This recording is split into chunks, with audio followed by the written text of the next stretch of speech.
2 आणि भाग 2च्या तुम्हाला नोट्स दिलेले आहेत.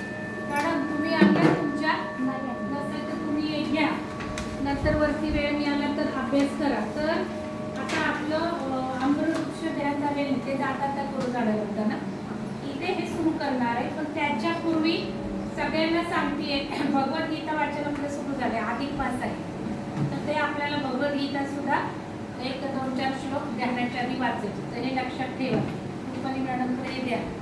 आणि शिवसर्वोदय शास्त्र भाग 2 मध्ये काय तर दशनाडे, आपण 2 नाडे बघितले, फक्त 3 नाडे बघितले. कुठली नाडे बघितली आपण? पिंगळा आणि सुषुम्ना. या सगळ्या आध्यात्मिकचं महत्व सुषुम्ना. मग पिरॅमिड काय करतं? पिरॅमिड सुषुम्ना नाडीतली शक्ती जागृत करतं. तुम्ही ज्याला पिरॅमिड ध्यान करता त्यावेळी, आणि ती शक्ती जागृत केली ध्यानामुळे, मग ती जागृत राहते तुमची. मग एक टाईपची दीक्षा पिरॅमिडमध्ये होते. मग दीक्षा होते म्हणजे काय तर एका ठराविक स्टेजला पात्रता तुमची येते. आपण बंद करू,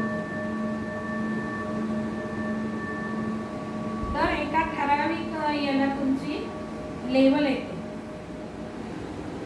एका ठराविक ह्याला लेवल येणं म्हणजे दीक्षा, त्या पातळीला जाणं.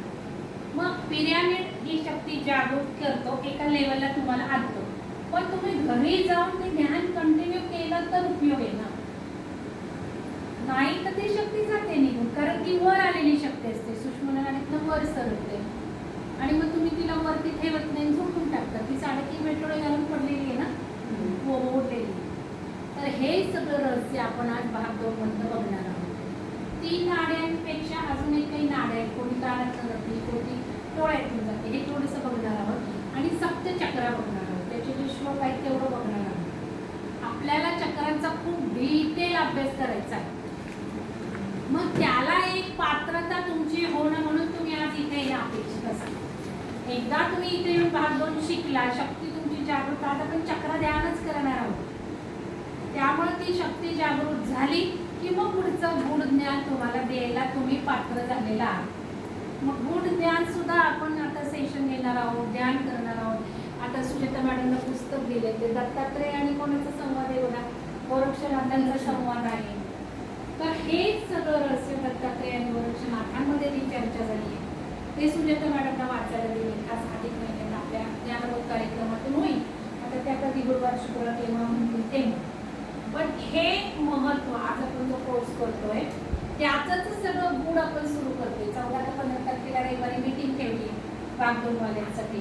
तर ज्ञानेश्वर पावलेंनी त्याचं काही सगळं सांगितलं, ते आपण अभ्यासणार आहोत त्यावेळेला रविवारी.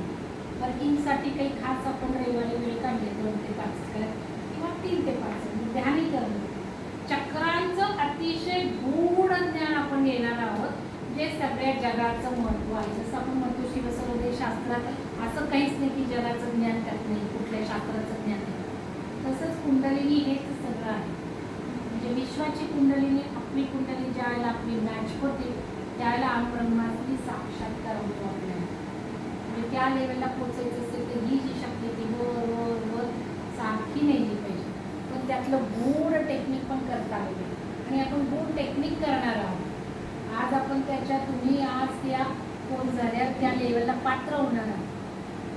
म्हणून मग हे सगळं गूढ घ्यायचंय आपल्याला. आणि खास अधिक महिन्यात तुम्ही सुरू करताय, म्हणजे किती तुम्ही छान योगावर करताय सुरू आहे. सगळं आध्यात्मिक जीवन आहे, पण मटेरियलिस्टिक जीवन सुद्धा आहे.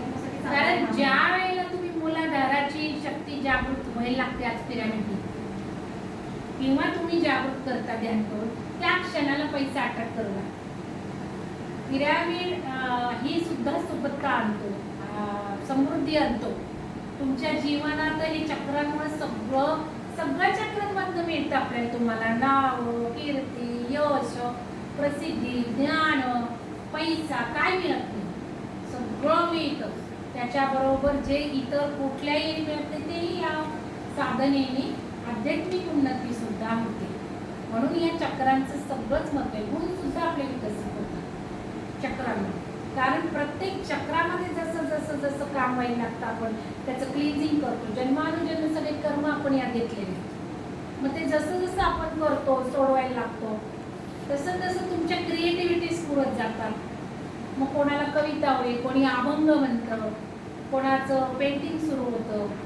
असे एक एक अनुभव आहेत. आणि मग या चक्रांद्वारे, या शक्तीद्वारे, या साधनेद्वारे, साधना नाही केली तर काहीच नाही होणार.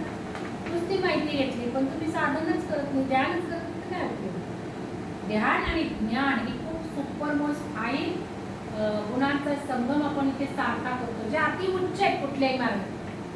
तुम्ही राजमार्ग घ्या, तुम्ही भक्ती मार्ग घ्या, तुम्ही कुठलेही मार्ग जरी घेतले तर ज्ञानाशिवाय तुमचा तो पॅच वरती जातच नाही. आणि ध्यान हे सुपर मोस्ट टेक्निक झाले आता सगळं काही मिळवायचं. म्हणून ध्यान आणि ज्ञान या दोन आपण मोठ्या ह्या चाकांमध्ये आपली गाडी ड्राईव्ह करत असतो. तर ते ध्यान बसलं तर ना, केलं तर ना, नाही तर काय उपयोग आहे?